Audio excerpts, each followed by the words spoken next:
Oi, gente, tudo bem com vocês? Eu sou a Thay e eu falo de assuntos acadêmicos gerais e hoje eu vou falar um pouquinho sobre a iniciação científica. A iniciação científica é uma atividade extracurricular de peso para você colocar no seu currículo, principalmente na hora de tentar, uma pós-graduação, uma residência médica, dentre outras atividades que você pode direcionar a sua carreira.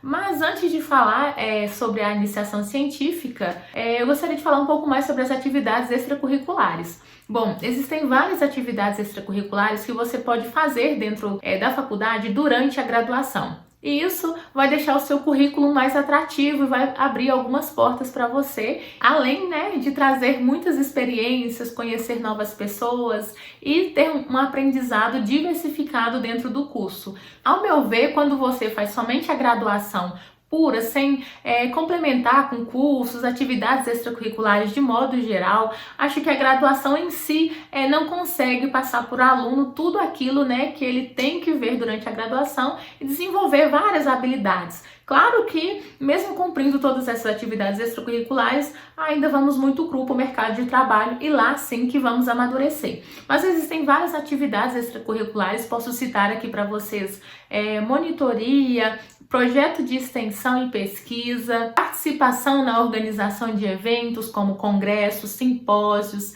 ligas acadêmicas, estágios extracurriculares, participação oral em eventos também, apresentação oral de pôster, as publicações também, gente? Publicação de artigo, capítulo de livro. Então são muitas as atividades extracurriculares, também cobertura de eventos, é uma gama muito grande de atividades extracurriculares que o aluno pode fazer, também as disciplinas optativas. Então eu vou lembrando aqui, eu vou falando, mas são várias essas atividades extracurriculares. E dentre elas ainda temos a iniciação científica. Bom, nesse vídeo eu vou falar um pouquinho o que é a iniciação científica e também vou dar dicas de como conseguir e como funciona uma iniciação científica. Então eu vou explicar para vocês todos os pormenores com detalhes. Então, a iniciação científica é um projeto de pesquisa, que é oferecido pela faculdade, por centros de ensino ou centros de pesquisas, em que o aluno vai fazer durante a graduação. Consiste,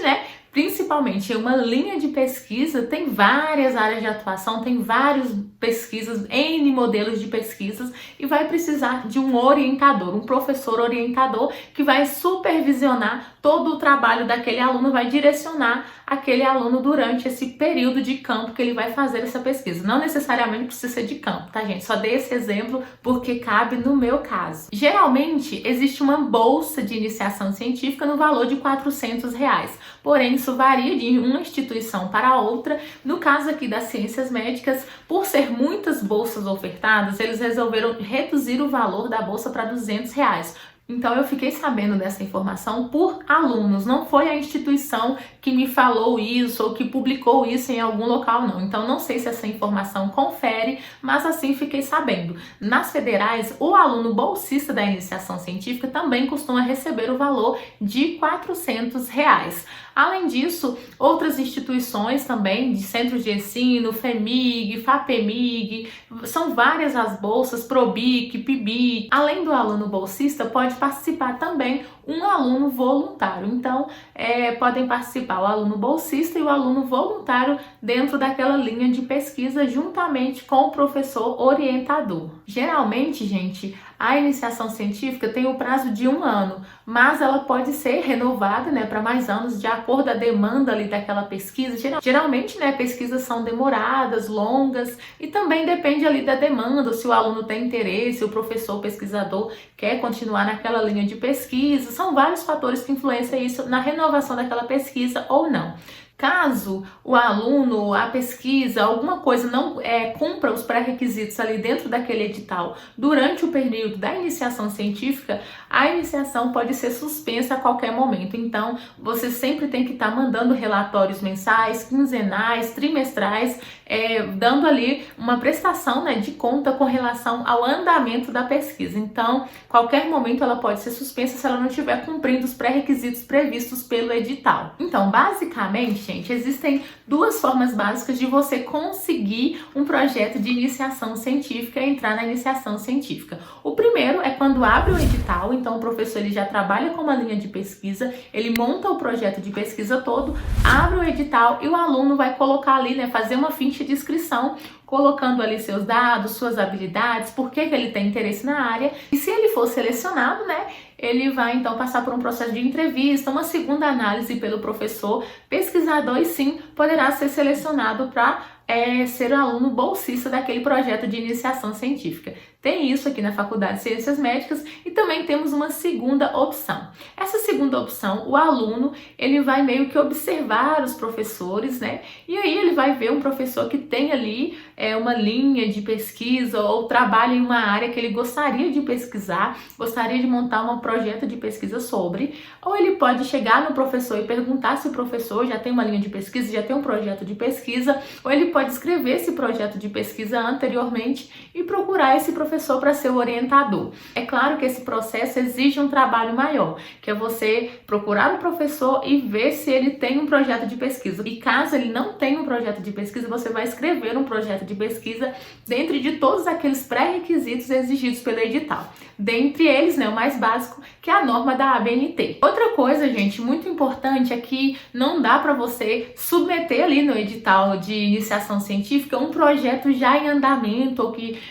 já está lá na frente e você já começou a pesquisar. Então, geralmente, né, pelo menos aqui na Faculdade de Ciências Médicas e na outra federal que eu estudava, era assim, você precisava já ter sido aprovada pelo CEP. Caso fosse trabalhar com pessoas, por exemplo, ou trabalhar com animais, você precisava ser aprovado pelo Conselho de Ética, mas você não poderia já ter começado o projeto de pesquisa com a pesquisa em si. Agora eu vou dar um conselho para vocês. Vocês que vão começar a faculdade ou tá ainda no começo da faculdade, não menospreze, não negligencie, não dê menos valor a 3 matérias que eu acho muito importante para quem quer entrar na iniciação científica. É claro que quando o aluno faz essas matérias, ele ainda não amadureceu o suficiente, não vê essas matérias com o olhar como deveria ver, não dá o devido valor a essas matérias. E as matérias são metodologia científica, geralmente eles vão dar outro nome, vai ter uma pequena variação de uma instituição para outra, mas basicamente você vai aprender, né, normas da ABNT, referenciar textos, fazer diferentes textos, entender diferentes projetos científicos, diferentes documentos científicos, artigos, capítulo de livro. Então você vai entender muito sobre essa questão de produção de material científico dentro dessa matéria de metodologia científica, do básico, né, que é desde escrever mesmo, como referenciar, como fazer citação, até coisas mais avançadas. E nessa matéria também, né, dependendo da instituição, existe a possibilidade de você fazer a publicação de algum material científico, mas não são todas que têm essa possibilidade, não.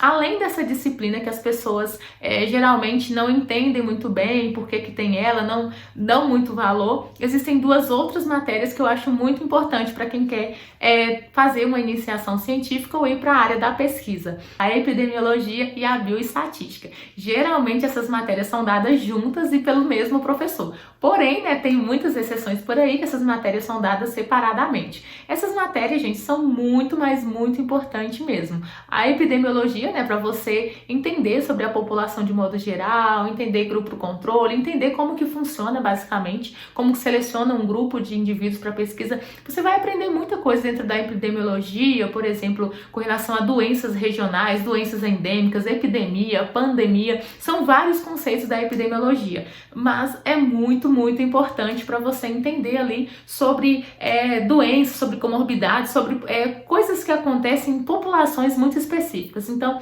você vai entender muito sobre conceitos. E a bioestatística é muito importante, que é a matemática da coisa. Basicamente, assim, resumo do resumo é isso. A bioestatística é você saber qual que é o percentual de pessoas que foi afetada, ou que foi beneficiada, ou que sofreu alteração devido a tal circunstância. Então, basicamente é isso, né? Existem cálculos que devem ser feitos para calcular de acordo tal população, N população, e é muito importante. Ah, mas existe os aplicativos, não sei o que, calculadora científica, programas científicos para fazer isso? Sim, existe, mas você precisa entender pelo menos o que é um desvio padrão, o que é uma média, o que é uma moda. Isso é o básico, fora que você precisa entender também com relação a percentuais, percentis, saber qual que é Então, gente, tem um pequeno probleminha aqui. Mas como eu estava falando, né, com a bioestatística, você vai entender, né, com relação a como que é a confiabilidade dessa sua amostra e entender realmente, fazer correlações, etc. Tem programas para fazer isso. Confesso que eu ainda estou aprendendo a trabalhar com essas ferramentas,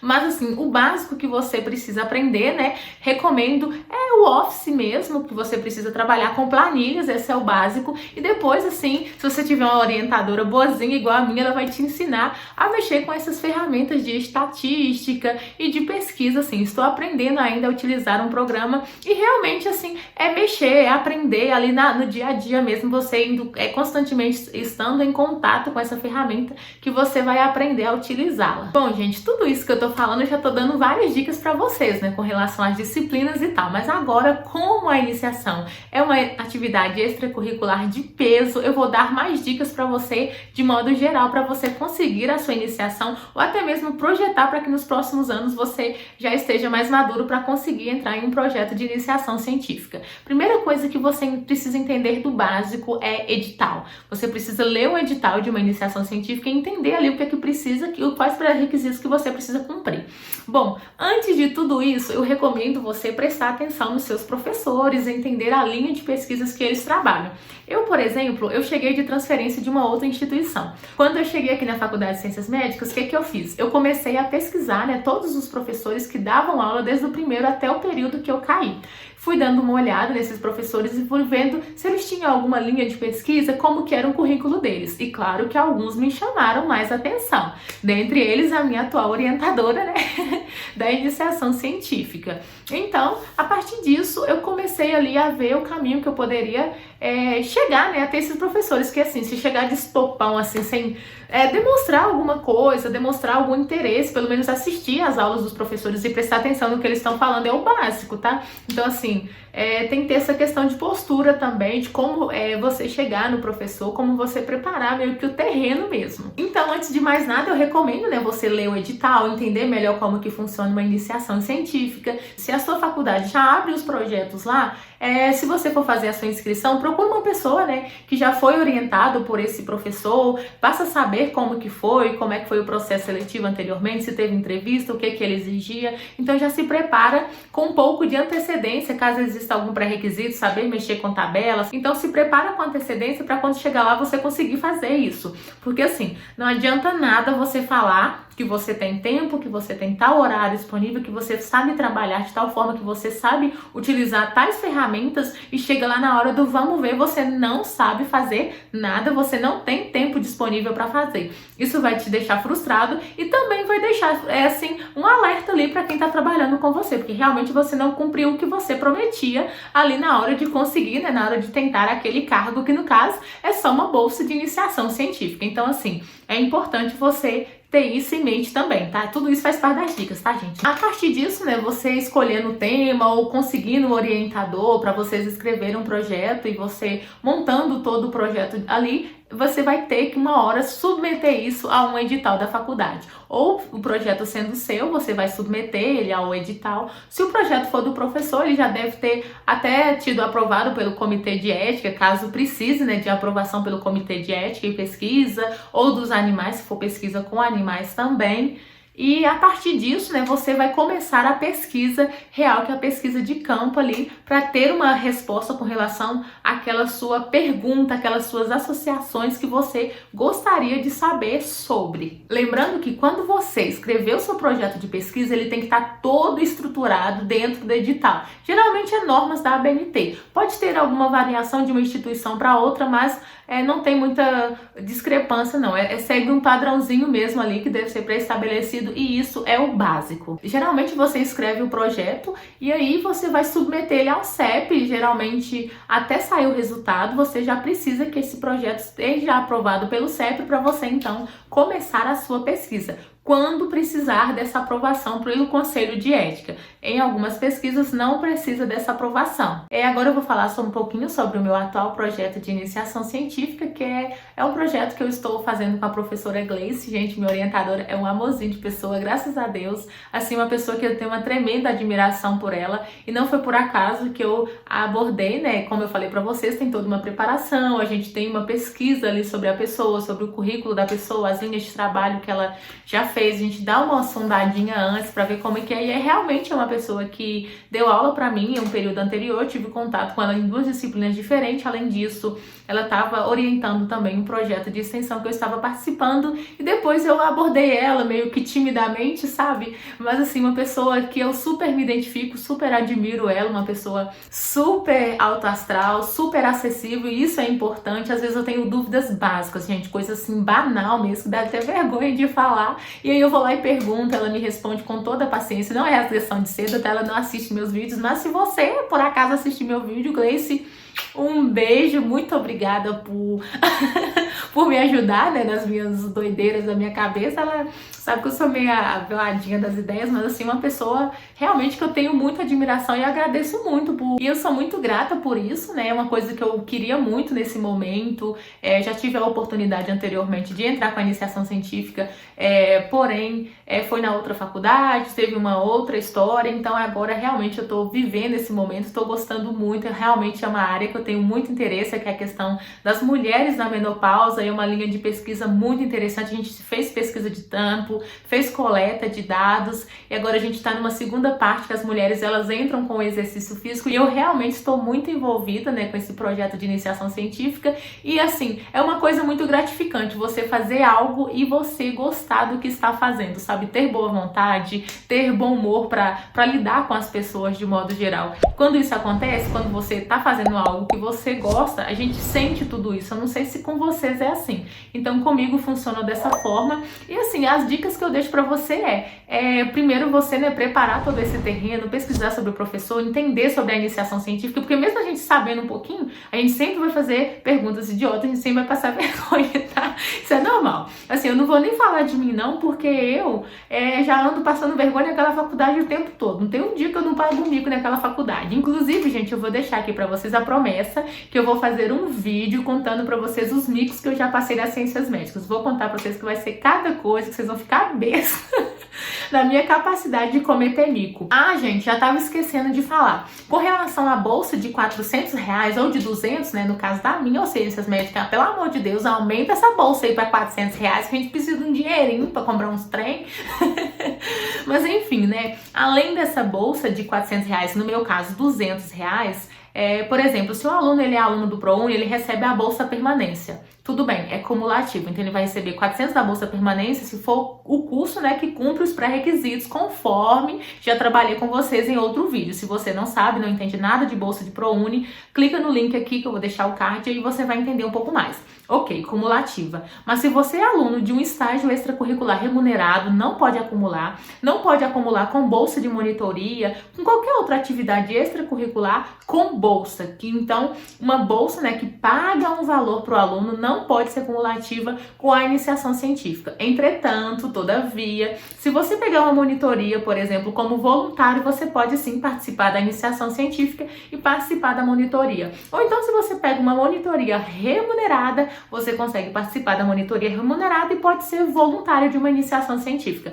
Isso sim é permitido. Porém, eu recomendo que você fique de olho nos editais, caso você vai tentar uma residência médica, se você vai tentar aqui em Minas mesmo tem o PSU, que não pode bater, né, o mesmo horário, o mesmo período de tempo de fazer 2 atividades extracurriculares. Por exemplo, se você faz 2 ligas concomitantes mesmo, no mesmo período de tempo, ou se você faz uma liga, uma extensão científica, uma iniciação e um estágio no mesmo período de tempo, sinto muito, mas não vai estar valendo, tá bom?